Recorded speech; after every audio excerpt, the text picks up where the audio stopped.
নমস্কার। গুরু কৃপাহি কেবলম। আমি অধ্যাপক ডক্টর শ্রী সুনীল শাস্ত্রী। আজ আমি আপনাদের পঞ্চম ভাবে দেবগুরু বৃহস্পতি বসে থাকলে কি প্রভাব হয় সেই সম্পর্কে বিস্তারিত আলোচনা করব। এর আগে বিগত কয়েকদিন আগে লগ্ন থেকে চতুর্থ ভাব পর্যন্ত আলোচনা করেছি। পঞ্চম ভাব, যেটাকে আমরা পুত্র ভাব বলি, সুত ভাব বলি বা সন্তান ভাব বলি, এই ফিফথ হাউসে দেবগুরু বৃহস্পতি থাকলে জাতক জাতিকাদের খুব জ্ঞানী হয় বা বুদ্ধিমান হয়।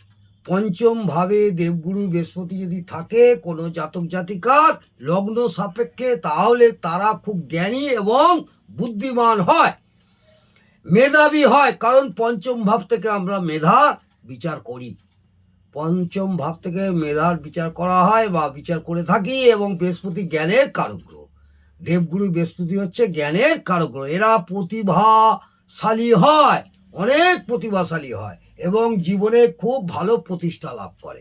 এইসব জাতক জাতিকারা জীবনে প্রচুর প্রতিষ্ঠা লাভ করে, কারণ পঞ্চম ভাব থেকে প্রতিভা এবং সাফল্যের বিচার করা হয়।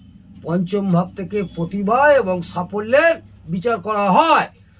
এদের মনের বেশিরভাগ ইচ্ছা পূরণ হয়, এদের মনের যে ইচ্ছা সেই ইচ্ছা পূরণ হয়, কারণ পঞ্চম ভাবে অবস্থিত বৃহস্পতি একাদশভাবে পূর্ণ দৃষ্টি দেয়। পঞ্চম ভাব থেকে একাদশভাবে পূর্ণ দৃষ্টি দেয় এবং একাদশ ভাব হলো মনের ইচ্ছা পূরণ। একাদশ ভাব হলো মনের ইচ্ছা পূরণ। এখানে বলে রাখা ভালো, কোনো রকমভাবে এই বৃহস্পতি অশুভত্বের ছোঁয়া পেলে সব বিষয়ে সফলতা পায় না, সব বিষয়ে সফলতা পায় না। সাধারণত এরা শৌখিন জীবনযাপন করে বা করতে ভালোবাসে। এদের মন মানসিকতা তুলনামূলকভাবে অনেক ভালো হয়। এইসব জাতক জাতিকাদের মন মানসিকতা তুলনামূলকভাবে অনেক ভালো হয়। নবম ভাব যদি বৃহস্পতির সাথে সম্পর্ক স্থাপন করে, অর্থাৎ নাইন্থ হাউস, এই নাইন্থ হাউসে বৃহস্পতির সাথে সম্পর্ক স্থাপন করে, তাহলে উচ্চস্তরের কল্পনাশক্তির প্রভাব থাকে।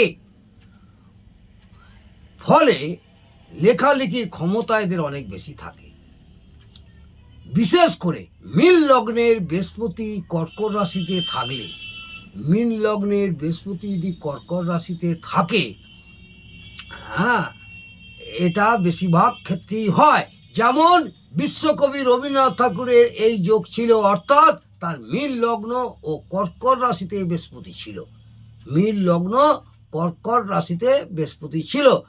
আমাদের বিশ্বকবি রবীন্দ্রনাথ ঠাকুরের ছকে এটাই ছিল। এরা খুব ভালো অধ্যাপক, টিচারও হয়।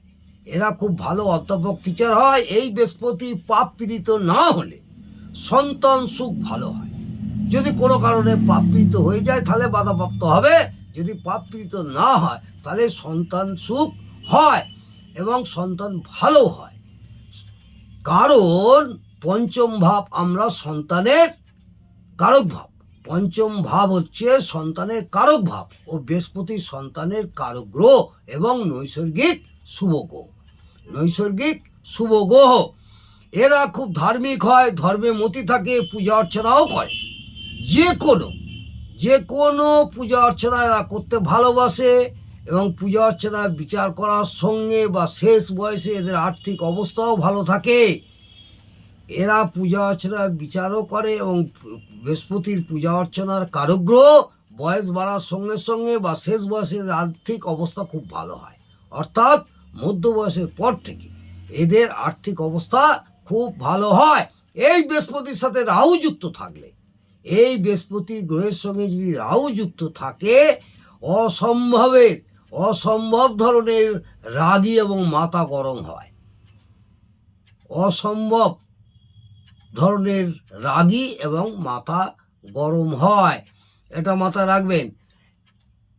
নিজেকে সামলে রাখতে পারে না, অর্থাৎ বৃহস্পতি অশুভ ফল দান করে। নিজেকে মাথা ঠিক রাখতে পারে না, আর এখানে বৃহস্পতি অশুভ ফল দান করে। এদের দূরদৃষ্টতা খুব বেশি থাকে। এই সব জাতক জাতিকাদের দূরদৃষ্টতা খুব বেশি থাকে, বিভিন্ন গুণে গুণমানও হয়, সব ব্যাপারে জ্ঞান থাকে, সংযমীও হয়। প্রেম প্রীতি ভালোবাসার ব্যাপারে এরা অনেক বেশি শ্রেয় পরায়ণও হয়। এইসব জাতক জাতিকারা প্রেম প্রীতি ভালোবাসাতে অনেক সেও পরায়ণ হয়। এদের প্রেমের মধ্যে একটা ভক্তি ভাবও থাকে, অর্থাৎ শুদ্ধ ভালোবাসা।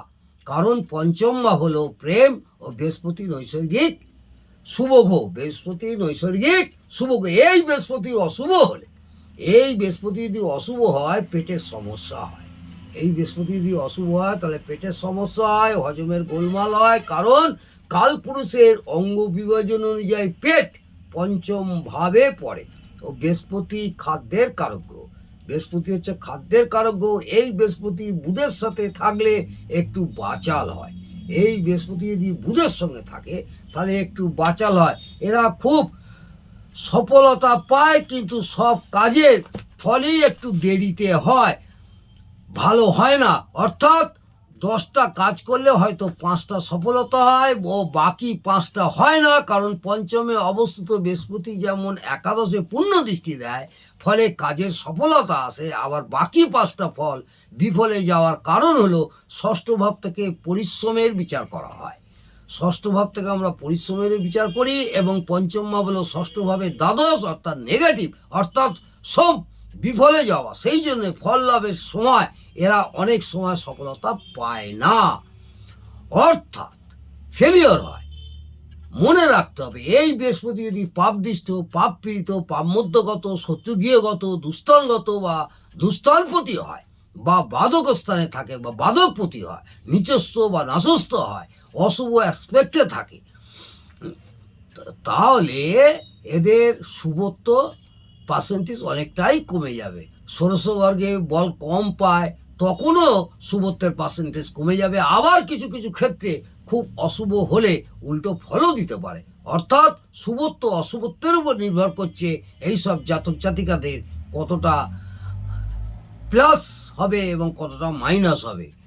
এখানে আমি আজ দেবগুরু বৃহস্পতি পঞ্চম ভাবে থাকলে জাতক জাতিকাদের কী প্রভাব পড়ে সেই সম্পর্কে বিস্তারিত আলোচনা করলাম।